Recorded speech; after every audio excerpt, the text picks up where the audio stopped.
আপনারা যদি নিশ্চুপ হয়ে যান, অচল হয়ে যান, তাহলে আমরা যত বড় নেতাই হই না কেন, যত বক্তৃতা দিয়ে বাট ফাটাই ফেলাই না কেন, কোনো কাজে আসবে না। কারণ এগুলো যাদের কাছে পৌঁছাইতে হবে, সেই পৌঁছানোর দায়িত্বটা আপনাদের উপরে। এই জন্য আপনাদেরকে আপনাদের নৈতিক মান, ইলমি যোগ্যতা, আমলি যোগ্যতা এগুলো পরিপূর্ণ থাকতে হবে। এগুলো যদি থাকেন তাহলে সমাজে আপনার কথার উপরে একটা আসর পড়বে, আপনার কথা মানুষকে ভালোভাবে নিবে, আপনাকে দেখবে, আপনাকে দেখে মনে করবেন উনি জামাতের একজন রোকন, উনি জামাতের একটা ইউনিট সভাপতি। এই জিনিসগুলো তাদের মনে ছাপ ফেলবে। আর আমার নৈতিকতার জায়গা, আমার জ্ঞানগত দিক, আমার আমলি দিক যদি দুর্বল হয়, তাহলে আপনি যতই ভাটাই ফেলান না কেন, যতই হামতাম করেন না কেন, কোনো লাভ হবে না। জনগণের বিষয়ে এটা আসর পড়বে না। সেই জন্য আমাদেরকে ওই মানে যাওয়ার জন্য আমাদেরকে জ্ঞানের অনুশীলন, আর সেই জ্ঞানের অনুশীলন হয় কোরআন, হাদিস এবং ইসলামী সাহিত্যের মধ্য দিয়ে। সেই অনুশীলনের জায়গাটায় আমাদের বুঝতে হবে, যাতে জনগণ আমাকে আস্থার সাথে গ্রহণ করে, আমার একটা কথা যাতে তারা শুনে। আপনি সবসময় মসজিদ থেকে নামাজের পরে সালাম ফিরবার পরেই বেরিয়ে আসেন খুব দ্রুত। যেদিন আপনার প্রোগ্রাম সেই দিন তারাই বলেন যে ভাই সব বসেন, আমাদের একটা বৈঠক আছে, একটা সভা আছে, আপনার কথা কেউ শুনবে না। কারণ আপনি তো দৌড় দেওয়া পার্টি, নামাজ পড়লেই দৌড় দেন। মানুষের সাথে কুশল বিনিময় করা, একটু খোঁজখবর নেওয়া, এই জায়গাটার মতো সময় আপনার থাকে না। আপনার বৈঠকের দিন আপনি এখন বলতেছেন, তাহলে জনগণকে এটা নিবে? এটা নিবে না। এই জন্য আপনার ওই জায়গাটা পোষার জন্য আপনাকে নিয়মিত বাজামাত নামাজ আদায় করা, মসজিদে অপেক্ষা করা, মুসল্লিদের সাথে সম্পর্ক বৃদ্ধি করা, তাদের কুশলাদি জানা, এই কাজগুলো একজন ইউনিট সভাপতির। যে এলাকার মসজিদকে কেন্দ্র করে আপনার ইউনিট, যে বাজারকে কেন্দ্র করে আপনার ইউনিট, যে প্রতিষ্ঠানকে কেন্দ্র করে আপনার ইউনিট, সেই ইউনিটের দায়িত্ব আপনার উপরে।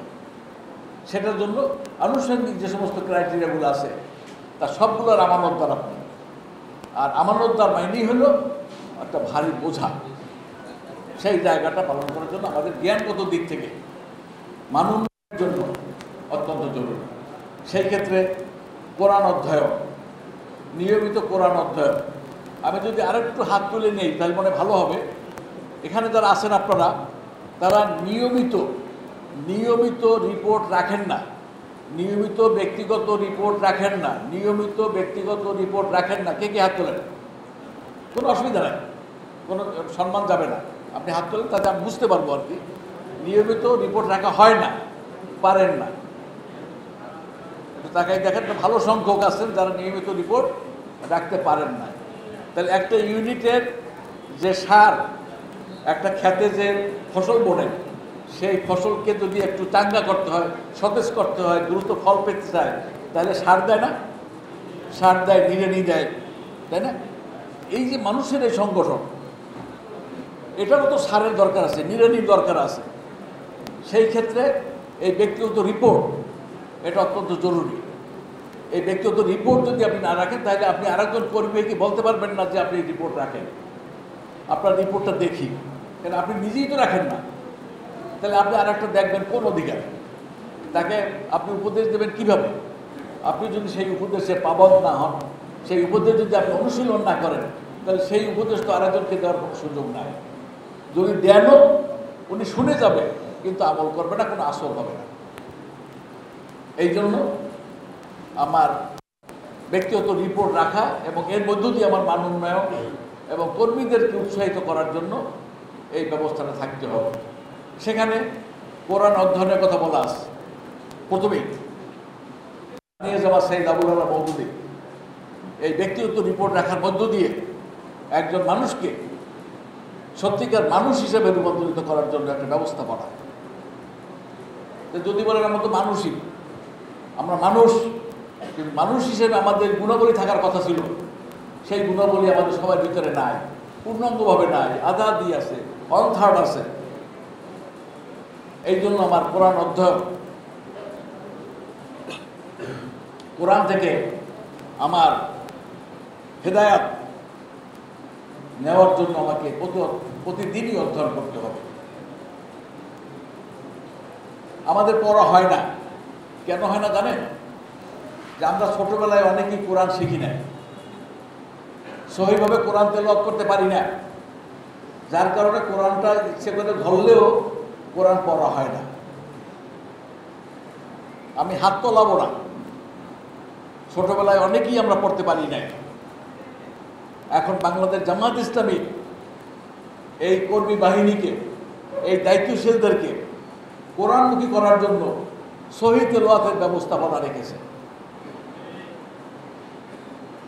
তালিমুল কোরআন কোর্সের মধ্য দিয়ে আমরা ওয়ার্ড ভিত্তিক, থানা ভিত্তিক, এলাকা ভিত্তিক এবং রমজান মাসে বিশেষ কোর্স করে আমরা সাধারণ মানুষকে, সাধারণ মুসলমানদেরকে সহিহ কোরআন তেলাওয়াত শিখাইতে চাই। এটা বাংলাদেশ জামাত ইসলামীর রোপণ হওয়ার জন্য জরুরি না, কিন্তু আপনার ইবাদত কবুল হওয়ার জন্য, আপনার নামাজ কবুল হওয়ার জন্য আপনার সহিহ তেলাওয়াত আপনার জন্য জরুরি, ঠিক কি না? সেই ক্ষেত্রে জামাত ইসলাম এই উদ্যোগটা নিয়েছে। আমাকে আহ্বান জানায়, আসেন, পয়সা দিয়ে হোক পয়সা না দিয়ে হোক, যে কোনো পদ্ধতিতে আপনার আগ্রহ থাকতে হবে, তাহলে আপনি কোরআন শিখতে পারবেন। আর যখনই কোরআন শিখতে পারবেন তখনই এই কোরআনের সৈনিক হিসাবে, দায়ীল্লাহ হিসাবে আপনি ময়দানে সঠিক ভূমিকা পালন করতে পারবেন। নচেত আপনার কাজটা এলোমেলো হয়ে যাবে। এক বৈঠক হবে তো আর এক বৈঠক হবে না, আর এক বৈঠক করবেন তো 3 মাস পর্যন্ত কোনো খবর থাকবে না। এই অবস্থাগুলো হয় এই কারণে যে কোরআনের সাথে আমাদের সম্পর্ক না থাকার কারণে, কোরআনকে আমরা নির্বিঘ্নে পড়তে না পারার কারণে, তাসবিহ সহকারে পড়তে না পারার কারণে, মাখরাজ, গুন্না, মাদ এই সম্পর্কে প্রাথমিক ধারণা না থাকার কারণে ওর প্রতি আমাদের আকর্ষণ কমে যায়। এই জন্য আমি আপনাদেরকে অনুরোধ করবো, আজকে যাদের এই দুর্বলতা আছে, কোরআন শেখার ব্যাপারে কোনো লজ্জা নাই, কোনো শিক্ষার ব্যাপারেই লজ্জা নাই, বিশেষ করে কোরআন শেখার ব্যাপারে কোনো লজ্জাই নেই। সেই ক্ষেত্রে যদি ঘরের ওয়াইফ, স্ত্রী যদি জানেন, মেয়েরা যদি মাদ্রাসায় পড়ে, তাদের কাছে যে কোনো পদ্ধতিতে আপনি এই শেখার জন্য আজকে সিদ্ধান্ত নিয়ে যাবেন যে আমি আগামী 3 মাসের ভিতরে কোরআনের প্রাথমিক জ্ঞানটা এবং কোরআন সহিভাবে শেখার জন্য কি পদ্ধতি অবলম্বন করা যায় সেটা ওয়ার্ড সভাপতির সাথে যোগাযোগ করে, থানা আমিরের সাথে যোগাযোগ করে আপনারা এই পদ্ধতিটা গ্রহণ করবেন ইনশাআল্লাহ। সম্মানিত ইউনিট সভাপতি ভাইয়েরা, এরপরে আমি যে কথাটা বলতে চাই যে এই কোরআন চর্চার মধ্য দিয়ে আমার যে দায়িত্ব আল্লাহ রাব্বুল আলামিনের পক্ষ থেকে আমার কাছে এসেছে, ইন্নী জাইলুন ফিল আরদি খলিফা, খেলাফতের সেই দায়িত্ব পালন করার জন্য, খেলাফতের সেই দায়িত্ব পালন করার জন্য এই কোরআনের সাথে আমার সম্পর্ক তৈরি হতে হবে। যদি এটা হয় তাহলে দেখবেন আপনার মনে তৈরি হবে যে আমি কেন 2 জন মানুষের কাছে আজকে দাওয়াত দিলাম না, কেন একজন মানুষের কাছে আজকে দাওয়াত দিতে পারলাম না। ওই পীড়নটা আপনি মনে অনুভব করবেন। আর ওইটা না জানার কারণে, ওইটা একটা দুর্বল থাকার কারণে আমাদের মাসের পর মাস চলে যায়, আমরা একজন মানুষের কাছে দাওয়াত দিতে পারি না। আর একটা বিষয় হলো, এই যে এখন গণসংযোগ চলতেছে, মানুষের কাছে দাওয়াত দিবেন, কি দাওয়াত দিবেন, সেই দাওয়াতটাই আপনার কাছে ক্লিয়ার না, আপনার জড়তা রয়ে গেছে। মানুষকে কি বলবেন?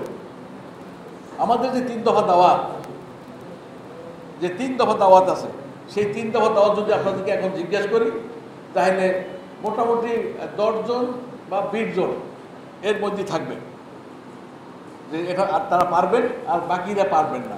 রাগ করেন না, পারবেন না।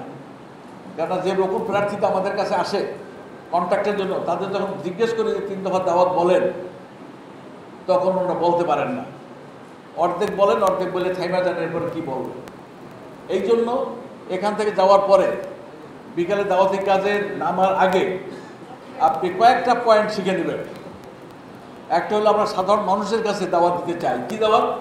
আল্লাহর দাসত্ব, রাসূলের আনুগত্য মেনে নিন। কার দাসত্ব? কার দাসত্ব? কেন? আল্লাহ আমার মাবুদ, আমি তার আব্দ, তার গোলাম। সেই গোলামের যে গোলামি, সেই দাওয়াতটা আমি আরেকজন মুসলমানের কাছে দিতে চাই যে আপনি আল্লাহর দাসত্ব করবেন এবং রাসূলের আনুগত্য করবেন। রাসূলকে আমরা ভালোবাসি না? শুধু মিলাদ পড়লে, দুরূদ শরীফ পড়লে কি আল্লাহ রাসূলকে ভালোবাসা হবে? হবে না।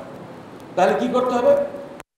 এই আল্লাহ রাসূলকে ভালোবাসার জন্য তার আনুগত্য যদি করতে হয় তাহলে আমার রসুলের প্রতি মহব্বতের যে মূল জায়গাটা সেটা হাদিস, সেই হাদিসের সাথে আমার সম্পর্ক তৈরি করতে হবে। তাহলে দুইটা দাওয়াত দেবো, দুইটা পয়েন্ট বলবো। আল্লাহর দাসত্ব মেনে নিন, রাসূলের আনুগত্য করুন, এই পয়েন্টটা বলবো। এরপরে দ্বিতীয় যে দাওয়াতটা আমরা দেই সেটা হলো যারা এই দাওয়াতকে গ্রহণ করবে তাদের কথা ও কাজের গরমিল পরিহার করতে হবে। কথা এবং কাজ, কথায় বলছি লা ইলাহা ইল্লাল্লাহ আর কাজ করতেছি আর একটা, তাহলে গরমিল হয়ে গেল না? গরমিলের ভালো ভাষা কি? গরমিলের ভালো ভাষা বলতে পারেন কেউ? মুনাফিকি। মুনাফিক অর্থাৎ যে ওয়াদা করছি আল্লাহর কাছে সেটা সেই অনুযায়ী কাজ করি না, আরেকজনের গোলামি করি, আরেকজনকে ভালোবাসি, তাহলে বৈপরীত্য হয়ে গেল। এই জন্য জামাত ইসলামী বলে যে আপনার ঈমান অনুযায়ী, আপনি যে ঈমানকে গ্রহণ করেছেন সেই অনুযায়ী আপনার কথা এবং কাজ সেই অনুযায়ী হইতে হবে। অর্থাৎ আকিমুদ্দিনের কাজ ময়দানে আপনাকে অব্যাহতভাবে করে যেতে হবে। এইটা বলা হয় যে কথার গরমিল পরিহার করে। সেজদায় গিয়ে সুবহানা রব্বিয়াল আলা বলতেছি আর বাইরে এসে সেইটা আমরা ভুলে যাচ্ছি, তাহলে আমার কথাও কাজের গরমিল হয়ে গেল। এই জন্য এটাও 2 নাম্বার দাওয়াত। 3 নাম্বার হলো সংঘবদ্ধ প্রচেষ্টার মাধ্যমে ন্যায় ও ইনসাফপূর্ণ সমাজ কায়েম করে সমাজ হইতে জুলুম, শোষণ, দুর্নীতির অবসান ঘটানো।